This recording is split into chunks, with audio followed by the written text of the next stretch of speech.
Welcome back to the Buzzing News Report. I am Rebecca Joy Dro. Creating a safe and conducive learning environment is essential for student success. When students feel safe and respected, they are more likely to be engaged and motivated to learn. And there are a number of things that teachers and schools can do to create a safe and conducive learning environment. So, by staying monitored in this news, you can identify practical and feasible classroom routines and procedures in learning, evaluate appropriate educational intervention in creating safe and conducive learning, and acquire higher concept of learning strategies in establishing own procedures.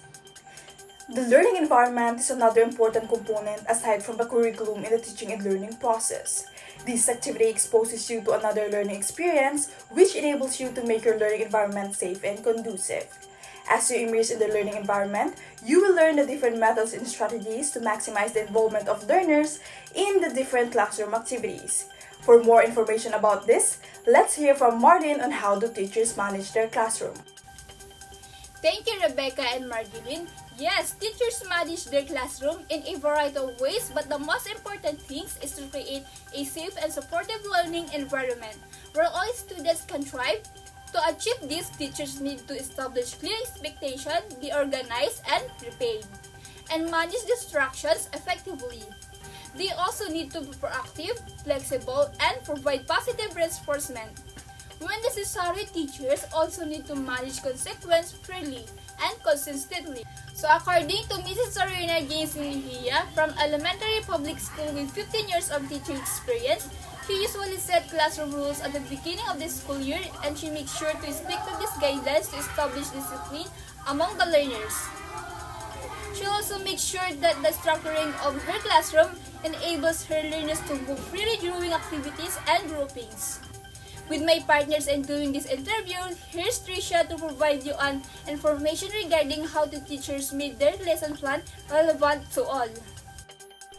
Yes, Marlene, teachers make their lessons relevant to all by connecting the content to students' lives and experiences, and by providing opportunities for students to apply what they have learning in a real-world situation. This can be done by getting to know students, making connection to their lives and experiences, providing opportunities for application, and differentiating instruction. According also to Mrs. Mejia, aside from teaching the lesson itself, she tried to integrate it across other learning areas, even in life situations where everybody can relate and apply what they have learned.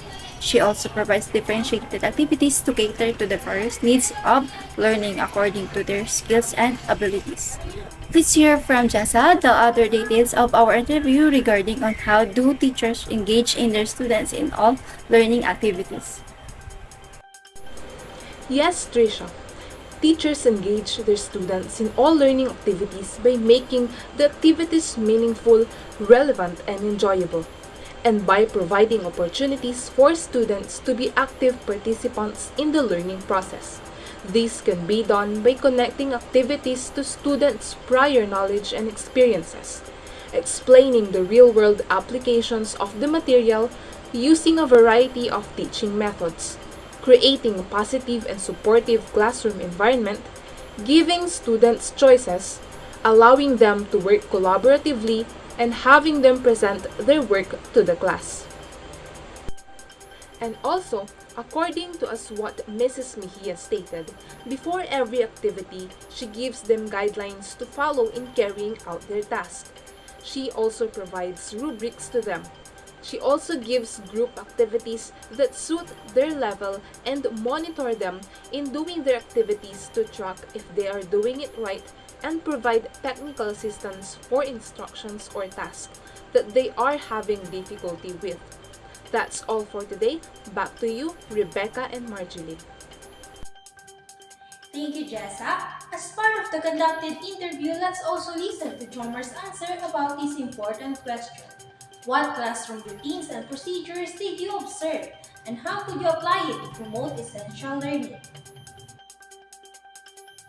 Yes, Rebecca, classroom routines and procedures are essential part of creating a positive and productive learning environment. When students know what to expect and how to behave, they are more likely to be engaged and focused on their learning. Here are some of the key classroom routines and procedures that I have observed. First, entering and exiting the classrooms. Students should enter and exit the classroom in a safe and orderly manner. This may involve lining up outside the door and waiting to be called in or walking quietly to their seats. Starting and ending class. Teachers should have a routine for starting and ending class on time. This may involve having students complete a bell ringing activity at the start of the class or having them clean up and organize their materials at the end of the class. Third, transitions. Teachers should have routines for transitioning between different activities in class. This may involve having a student raise their hands to ask a permission to leave their seats or having them line up to the door to go to the restroom. Fourth, small group. Teachers should have routines for small group work. This may involve having students choose their own groups or having the teachers assign students to groups. Teachers should also have routines for how students should work together in groups and how they should resolve any conflict that may arise. Fifth, classroom behavior. Teachers should have clear expectations for classroom behavior and consequences for breaking the rules. It is important to be consistent in enforcing the rules so that the students know what to expect. I can apply these classroom routines and procedures to promote essential learning in the following ways. First, use the routines to teach essential skills. For example, I can use the routine for entering and exiting the classroom to teach students how to line up in a straight line and wait patiently.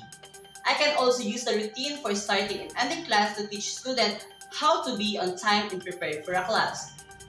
Second, use routines to create a positive and supportive learning environment.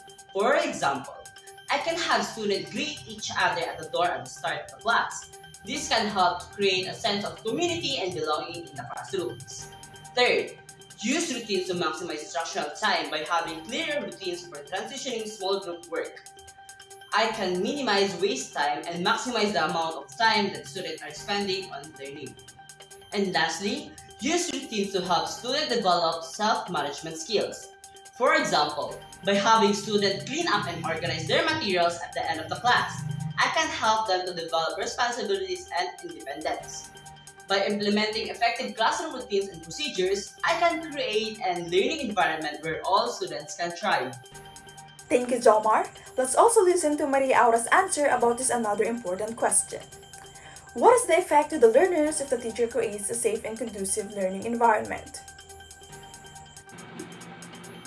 Yes, Marjeline. Teachers play a vital role in creating a safe and conducive learning environment for students. When students feel safe and supported, they are more likely to be engaged and motivated to learn. Here are some of the effects of a safe and conducive learning environment on learners. The first one is improved academic achievement. Studies have shown that students who learn in safe and supported environments perform better academically. This is likely because they are more likely to be engaged in their learning and less likely to be distracted by external factors. Second, reduce stress and anxiety. Students who feel safe and supported at school are less likely to experience stress and anxiety. This is because they know that they can trust their teachers and classmates, and that they have a place to go if they need help. Third, increase self-confidence. Students who feel safe and supported are more likely to develop positive self-esteem. This is because they know that they are valued and respected by their teachers and classmates. And lastly, improve social emotional skills. Students who learn in safe and supported environments are more likely to develop strong social emotional skills. This is because they have opportunities to interact with others in a positive and supportive way. Teachers can create a safe and conducive learning environment by, first, establishing clear expectations and consequences. Students need to know what is expected of them in terms of behavior and academic work. Teachers should also have clear consequences for breaking the rules. Second, creating a positive and supportive classroom climate. Teachers should get to know their students individually and build relationships with them. They should also create a classroom environment where students feel safe and respected. Third, managing distractions effectively. Teachers need to be able to manage distraction in the classroom in order to maximize students' learning time. This may involve limiting talking out of turn, setting rules about electronic devices, and creating a classroom layout that minimizes distractions. And lastly, being proactive and flexible. Things don't always go according to plan in the classroom, so teachers need to be proactive and flexible. This means anticipating potential problems and taking steps to prevent them from occurring. By creating a safe and conducive learning environment, teachers can help students to succeed academically, emotionally, and socially. That's all. Back to you, Rebecca and Marjeline. Thank you for watching Buzzing News Report. Please join us again next week for more news from the world of teaching profession. I am Rebecca Joy Duro. And I am Marjorie Ramales. Stay tuned for more useful Buzzing Reports.